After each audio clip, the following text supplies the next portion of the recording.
कल्पना कीजिए, एक ऐसा संत जिसे हिंदू भी अपना मानते हैं और मुसलमान भी, जिसने मंदिरों और मस्जिदों दोनों पर प्रश्न उठाए, लेकिन ईश्वर पर नहीं। जिसने कहा कि सत्य किसी धर्म, जाति या बाहरी पहचान का बंधक नहीं। वह संत थे कबीर। आज से सैकड़ों वर्ष बाद भी उनके दोहे लोगों के दिल में जीवित हैं। आखिर ऐसा क्या था उनकी वाणी में कि राजा से लेकर साधारण इंसान तक हर कोई प्रभावित हुआ? तो आइए जानते हैं संत कबीर, ट्रूथ बियॉन्ड रिलीजन, भाग 1, रहस्यमय जन्म और जीवन की शुरुआत। 15वीं शताब्दी का भारत समाज, जाति, धर्म और कर्म कांडों में बटा हुआ था। लोग ईश्वर से अधिक बाहरी दिखावे में विश्वास करने लगे थे। इसी दौर में कबीर का प्रकट होना भारतीय इतिहास की सबसे महत्वपूर्ण घटनाओं में से एक माना जाता है। लोक कथाओं के अनुसार उनका पालन पोषण वाराणसी के एक जुलाहा दंपति नीरू और नीमा ने किया। वे साधारण परिवार में पले, लेकिन उनके विचार असाधारण थे। उन्होंने शिक्षा के बड़े संस्थानों में अध्ययन नहीं किया, फिर भी जीवन को इतनी गहराई से समझा कि उनके शब्द आज भी मार्गदर्शन करते हैं।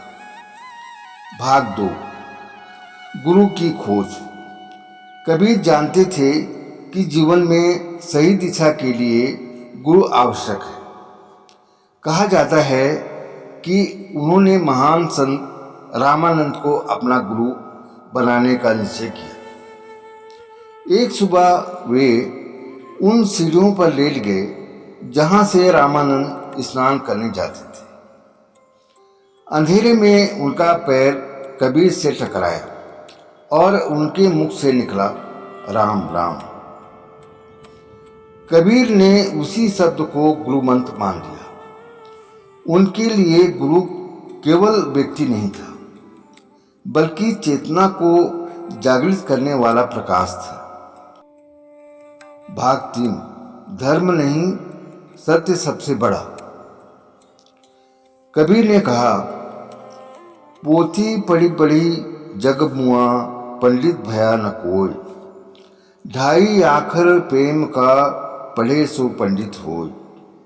उनका संदेश स्पष्ट था।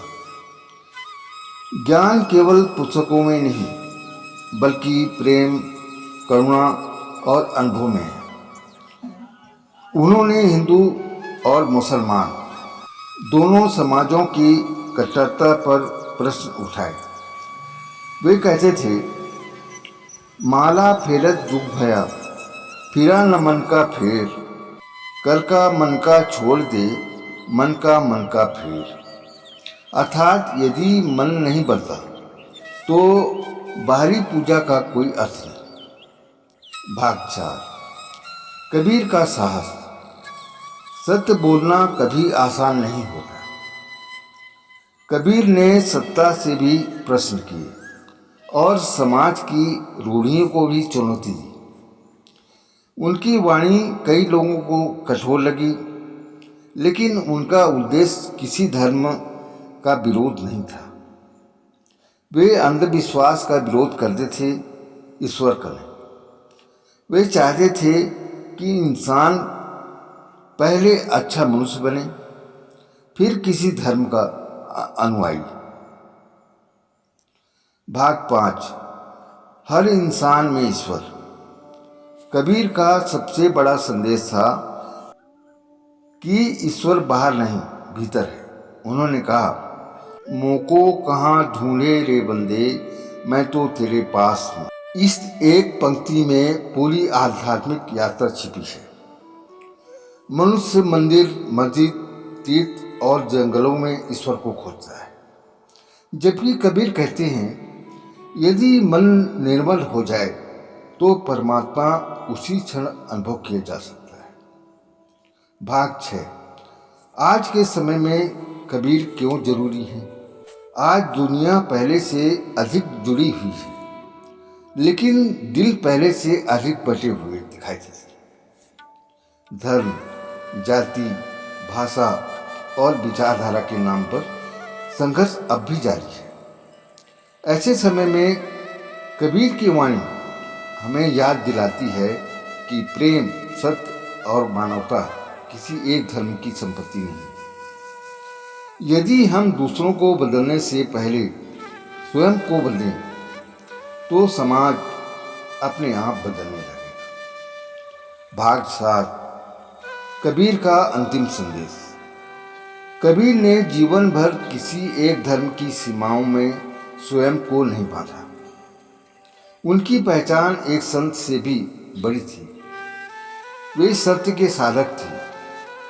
उन्होंने हमें सिखाया कि ईश्वर तक पहुंचने का मार्ग नफरत से नहीं, प्रेम से होकर जाता है। बाहरी पूजा से अधिक आवश्यक है भीतर की शुद्धता, और शायद इसी कारण उनकी वाणी आज भी समय की सीमाओं को पार करके हर पीढ़ी से संवाद करती है।